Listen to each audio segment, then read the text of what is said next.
सो आज के book reading session में हम माइक्रोबायोलॉजी के ऊपर पढ़ेंगे। इसमें इंट्रोडक्शन एंड हिस्ट्री के ऊपर पढ़ेंगे, ठीक है। ना माइक्रोबायोलॉजी में हम पढ़ेंगे क्लिनिकल माइक्रोबायोलॉजी। क्लिनिकल माइक्रोबायोलॉजी को समझने से पहले हमें मेडिकल माइक्रोबायोलॉजी को समझना बहुत ज़रूरी है, ठीक है। Medical microbiology is a branch of medicine that deals with the study of microorganisms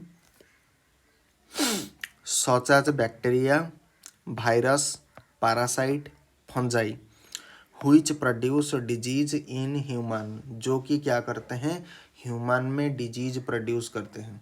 आप जनरली आप जितने भी ह्यूमन हो, हम जितने भी ह्यूमन हैं, हमको रोग कौन कराता है? यही तो कराता है, या तो बैक्टीरिया कराएगा, या तो वायरस कराएगा, या तो पैरासाइट, या तो फंजाई, ठीक है। जो कराता है इसको बोला जाता है कॉल्ड एज इन्फेक्टियस डिजीज, ठीक है। तो medical microbiology is a branch of medicine, ये मेडिसिन का एक ब्रांच है medical microbiology. That deals with the study of micro organism, यहाँ पर माइक्रो ऑर्गेनिज्म के ऊपर स्टडी होता है। वो माइक्रो ऑर्गेनिज्म कौन है? Bacteria, virus, parasite, fungi. ता माने आमे बैक्टीरिया उपरे, भाइरस उपरे, पैरासाइट उपरे, फंजाई उपरे कौन करिवा? स्टडी करिवा। Which produce disease in human, जो कि सादा सीधी बात है। एंड वो जो डिजीज ह्यूमन में प्रोड्यूस करते हैं उस डिजीज को हम क्या कहते हैं? उस डिजीज को हम कहते हैं इन्फेक्टियस डिजीज। समझ में आ रहा है ना? उसके बाद clinical microbiology. Clinical microbiology is a branch of medical science, ये मेडिकल साइंस की ब्रांच है। मतलब मेडिकल माइक्रोबायोलॉजी मेडिसिन की ब्रांच है, ठीक है। लेकिन ये मेडिकल साइंस की ब्रांच है, concerned with the prevention, diagnosis and treatment of infectious disease. The various branches of clinical microbiology include general microbiology, immunology, hospital infection control, systemic microbiology जिसे बोला जाता है infectious disease, ठीक है। तो ये सारे चीज़ होता है, ठीक है।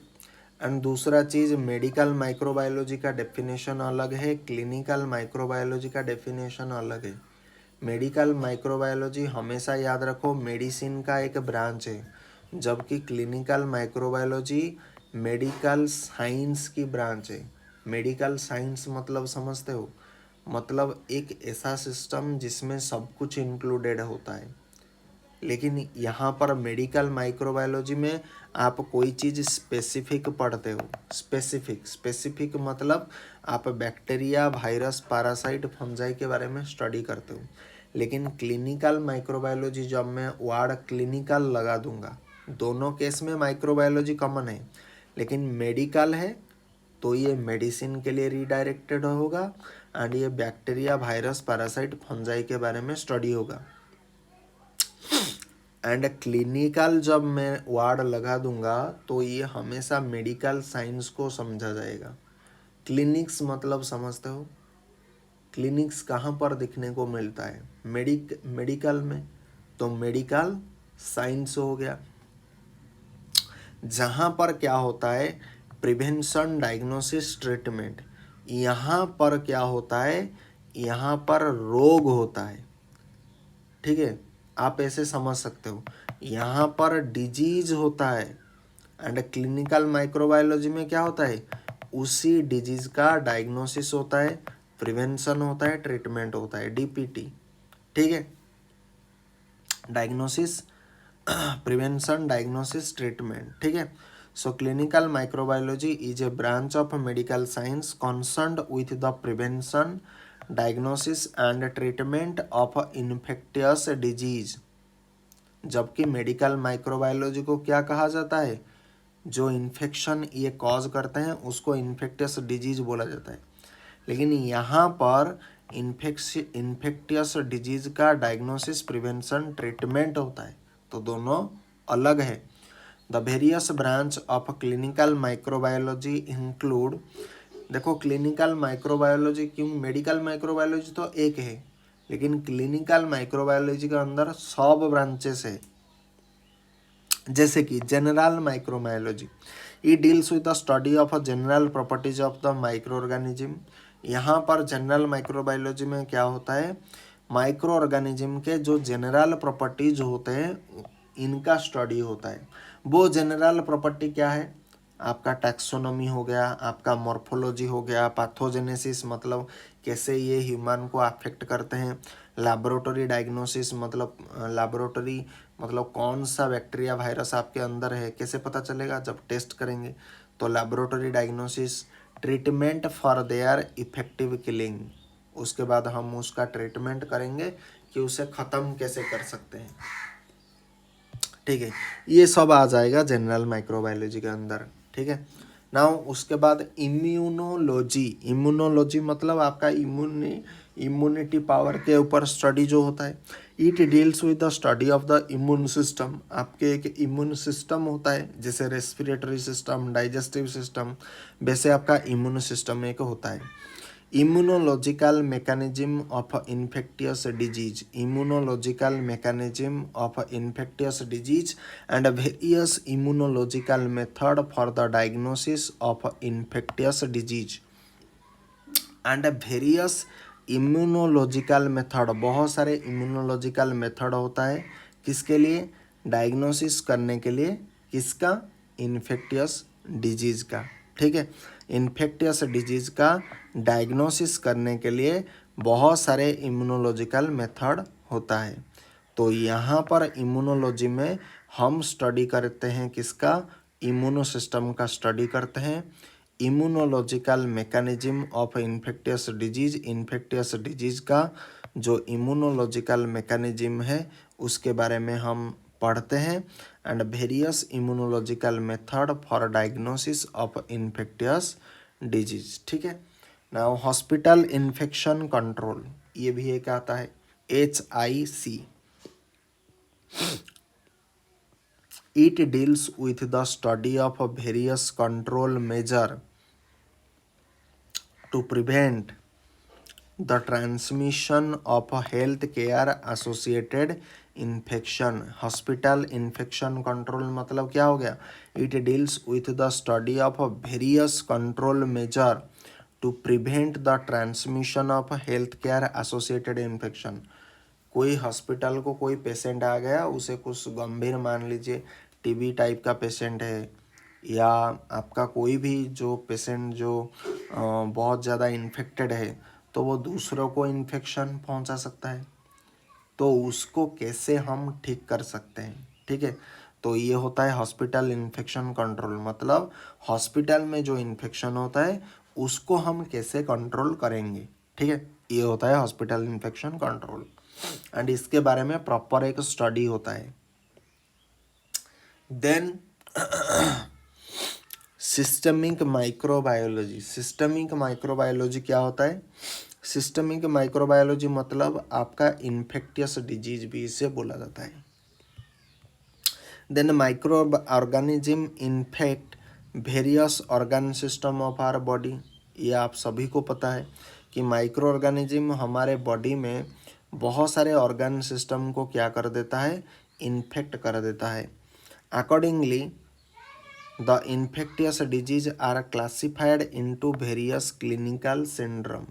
उस हिसाब से जितने भी इन्फेक्टियस डिजीज है हमने उसको क्या किया है, वर्गीकृत किया है इनटू वेरियस क्लिनिकल सिंड्रोम, उसके क्लिनिकल सिंड्रोम के आधार पर। पहला क्या है, ब्लड स्ट्रीम और कार्डियोवास्कुलर सिस्टम इन्फेक्शन। ठीक है, मतलब ब्लड के ऊपर एंड कार्डियोवास्कुलर मतलब हार्ट के रिलेटेड जो भी इन्फेक्शन है। दूसरा है गैस्ट्रोइंटेस्टिनल हेपाटोबाइलियरी सिस्टम इन्फेक्शन, क्योंकि उसी गैस्ट्रिक एरिया में आपका लीवर भी आता है, हेपाटो मतलब लीवर, तो लीवर एंड आपका गैस्ट्रोइंटेस्टिनल माउथ से लेकर के अनस तक। ठीक है, वहाँ पर जो इन्फेक्शन होता है। Then skin, soft tissue, musculoskeletal system infection, ऊपरी सतह जो होता है आपका skin, central nervous system, brain and spinal cord, respiratory tract infection आपका मतलब लंग्स हो गया, ठीक है, एंड यूरिनरी ट्रैक्ट इन्फेक्शन आपका जेनाइटल ऑर्गन जितने भी, देन जेनाइटल मतलब यहाँ पर किडनी भी आ जाएगा, किडनी, जेनाइटल ट्रैक्ट, ठीक है, then genital tract infection special जो होता है, then infection of eye, ear, nose, ये जितने भी होते हैं, ठीक है, ये हो जाएगा। सो मतलब हर सिस्टम के अंतर्गत, ठीक है, सिस्टमिक माइक्रोबायोलॉजी में क्या होता है, हमारे बॉडी में जितने सिस्टम होता है उनका इन्फेक्शन, सीधी भाषा में अगर कहें। Then classification of a micro organism. So microorganisms are grouped under both prokaryotes and eukaryotes. So bacteria are placed under prokaryotes. They have a primitive nucleus and other properties of a prokaryotic cell, जो कि table 1.1 जो कि ये है इसमें बताया गया है. So characteristic of a prokaryote and eukaryotic. So these are characteristic column, these are prokaryotic column, these are eukaryotic column. So characteristic में आपका माइक्रो ऑर्गेनिज्म, बैक्टीरिया में मतलब अगर माइक्रो ऑर्गेनिज्म के संदर्भ में देखेंगे तो प्रोकैरियोट, यूकैरियोट में कौन सा माइक्रो ऑर्गेनिज्म पाया जाता है, ऐसे ही आपको समझना पड़ेगा. तो प्रोकैरियोट के अंदर कौन सा माइक्रो ऑर्गेनिज्म पाया जाता है, बैक्टीरिया. वहीं अगर मैं प्रश्न पूछूंगा कि यूकैरियोटिक में कौन सा माइक्रो ऑर्गेनिज्म पाया जाता है, यूकैरियोट में कौन सा माइक्रो ऑर्गेनिज्म पाया जाता है, उत्तर है फंजाई, पैरासाइट. उस हिसाब से प्रोकैरियोट में कौन सा न्यूक्लियस पाया जाता है, डिफ्यूज टाइप का न्यूक्लियस. यूकैरियोट में कौन सा न्यूक्लियस पाया जाता है, वेल डिफाइंड न्यूक्लियस, ठीक है. प्रोकैरियोट में कैसा न्यूक्लियर मेम्ब्रेन होता है, एब्सेंट होता है. नाउ यूकैरियोट में कैसा न्यूक्लियर मेम्ब्रेन होता है, जो कि प्रेजेंट होता है. मतलब सिर्फ न्यूक्लियर मेम्ब्रेन प्रेजेंट है या एब्सेंट है ये आपको बताना है. प्रोकैरियोट के अंदर आपका न्यूक्लियोलस होता है या नहीं होता है, नहीं होता है. एंड यूकैरियोट में होता है. तो इसका अपोजिट, यहाँ पर देखो ये नहीं है, यहाँ पर है, यहाँ पर नहीं है, यहाँ पर है, अलग है, मतलब अपोजिट. देन प्रोकैरियोटिक में अंदर आपका राइबो न्यूक्लियो प्रोटीन होता है या नहीं होता है, नहीं होता है. यूकैरियोट में होता है. तो यहाँ पर अगर एब्सेंट आएगा, यहाँ पर प्रेजेंट आएगा. देन प्रोकैरियोटिक में अंदर सेल डिवीजन कैसा होता है, आपका बाइनरी फिजन होता है. यूकैरियोटिक में कौन सा सेल डिवीजन होता है, माइटोसिस, मियोसिस होता है. प्रोकैरियोटिक में अंदर क्रोमोसोम कैसे होता है, वन होता है एंड वो सर्कुलर होता है, एक ही होता है एंड वो ऐसे सर्कुलर होता है. यूकैरियोटिक में क्रोमोसोम कैसे होता है, बहुत सारे होता है एंड लिनियर होता है, मतलब ऐसे. Then extra chromosomal DNA prokaryote में कहाँ पर, प्लाज्मिड में देखा जाता है, जबकि यूकैरियोटिक में माइटोकॉन्ड्रिया में ये देखा जाता है. सेल मेम्ब्रेन की अगर हम बात करेंगे, प्रोकैरियोट में डज नॉट कंटेन स्टेरॉल्स, इसमें स्टेरॉल्स नहीं होता है एक्सेप्ट इन माइक्रोप्लाज्मा, माइक्रोप्लाज्मा को छोड़ के. देन यूकैरियोटिक में अंदर आपका स्टेरॉल्स पाया जाता है, स्टेरॉल बाद में देखेंगे स्टेरॉल क्या होता है. Then cellular organelles like mitochondria, ठीक है.